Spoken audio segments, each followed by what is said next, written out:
In this video, you're going to see how to do example problem number 8. The key on projectile problems is to keep the horizontal and vertical information separate, using only time as a common variable between the two. The boy throws a ball at an angle of 50 meters per second. The horizontal component of the velocity is 30 meters per second, while the vertical component of the velocity is 40 meters per second. Find the range of the ball. First, we start by putting on the overall velocity of 50 meters per second shown at an angle, and we indicate by convention that down is negative, and we add that the acceleration of gravity is negative 10 meters per second squared.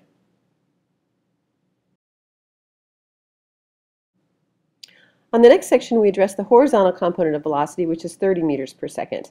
We add that to the graph at the beginning, and you'll notice that that is shown in green. Next, we'll add the vertical component of the velocity in purple.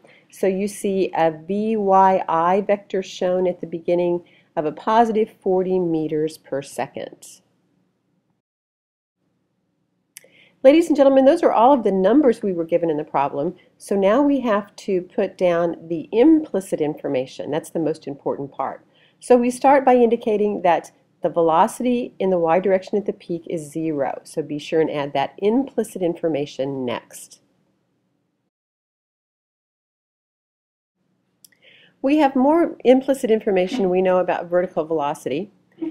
Since this projectile starts and ends in the same vertical plane, it will accelerate upward for the same amount of time that it accelerates downward. So if it starts upward at a positive 40 meters per second, then it will end at a negative 40 meters per second when it reaches the same vertical height. So we know on this problem that the final velocity in the vertical direction will be negative 40 meters per second.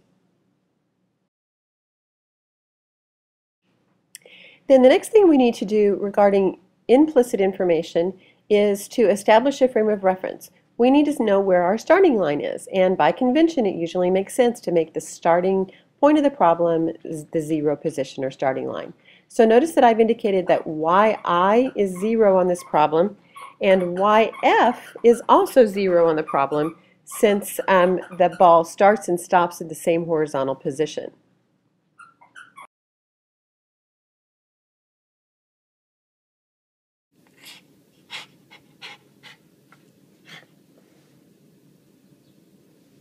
Get your toy, sugar.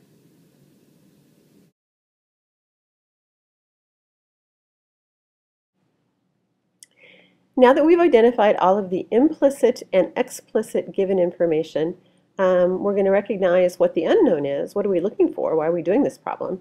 And what we're trying to find is the range of the ball. So that is shown on this picture in red.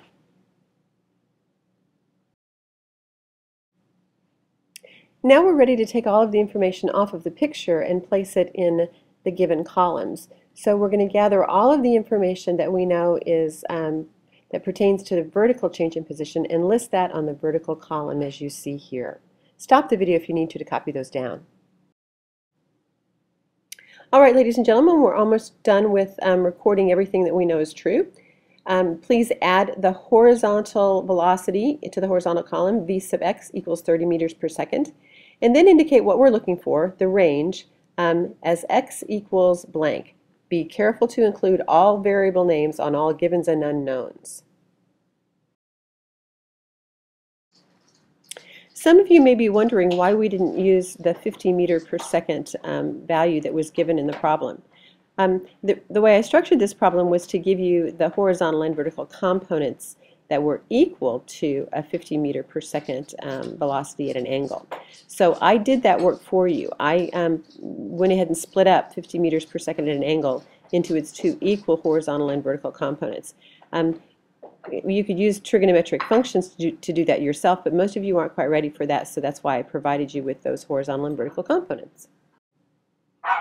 Now you can tell by looking at the givens and the unknowns that we are not going to be able to use the given information that we have to go directly to solving for the range. We're going to have to solve for time first using vertical information, and then use that time value to solve for range. So we're going to concentrate on using the vertical information to figure out how much time the ball was in the air.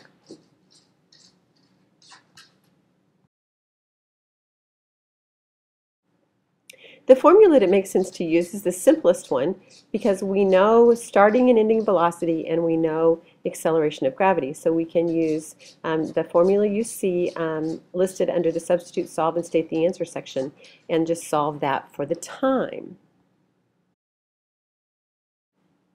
So substituting into that equation, we get negative 40 meters per second equals positive 40 meters per second plus negative 10 meters per second squared times time. Now we'll use our basic algebra skills to isolate t so we can determine what the value for time is. We need to subtract 40 meters per second from each side. So by doing that, we get negative 80 meters per second equals negative 10 meters per second squared times time. The last bit of algebra we need to do is to divide both sides of the equation by negative 10 meters per second squared. When we do that, we end up with a positive value for time. Perfect. So our final answer is that t equals 8 seconds. So I've listed as a separate sentence that the ball is in the air for 8 seconds.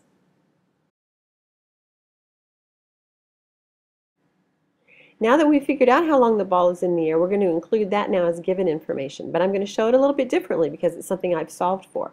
So I've added that to both columns because the ball is in the air for 8 seconds as it moves horizontally and 8 seconds as it moves up and down.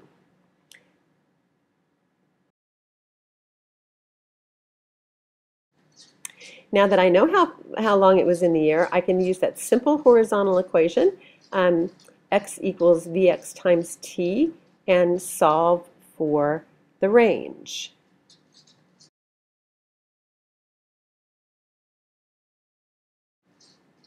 Okay, this part's easy peasy. You just multiply the two numbers and you find out that the range of the ball was 240 meters. Notice I've put that in a sentence and I've got a big orange box around it because you need to make sure you do that on every problem as well.